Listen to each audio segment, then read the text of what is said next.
Le ministre de l'Éducation nationale et de la promotion civique, Dr Ndolimba Ndjessada, est en visite au lycée de Gassi. L'objectif visé à travers ce déplacement est de constater l'effectivité de la reprise des cours dans les écoles publiques. Le Premier ministre Dr Succé Masra annonce la mise en place très prochainement des nouvelles institutions de la Ve République. Il s'est exprimé le 7 janvier 2024 à la télévision nationale.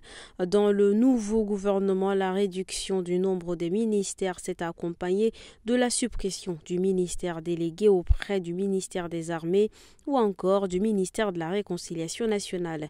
Outre la volonté de réduire le train de vie de l'État, Dr Succé Masra apporte une autre explication concernant la disparition du ministère de la Réconciliation nationale.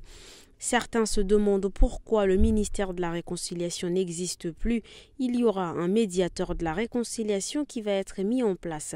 C'est le véritable réconciliateur par excellence. La médiature va porter de manière totalement indépendante la question de la réconciliation, a-t-il clarifié. Une délégation de la ville de Chongqing, une ville chinoise, est actuellement en mission de travail à N'Djamena dans le cadre de jumelage entre les deux villes. Cette délégation est dirigée par Zhao Shiqing, vice-président du comité permanent de l'Assemblée populaire municipale de Chongqing et président de l'Association du peuple de Chongqing pour l'amitié avec l'étranger.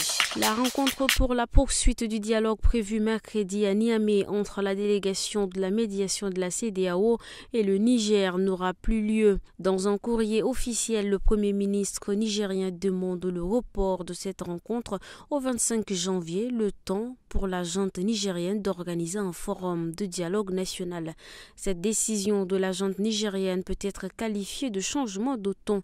Le mois dernier, lors d'une première visite à Niamey, la délégation de la Communauté économique des États de l'Afrique de l'Ouest était plutôt satisfaite. Les premières discussions avaient notamment tourné autour de la durée de la transition.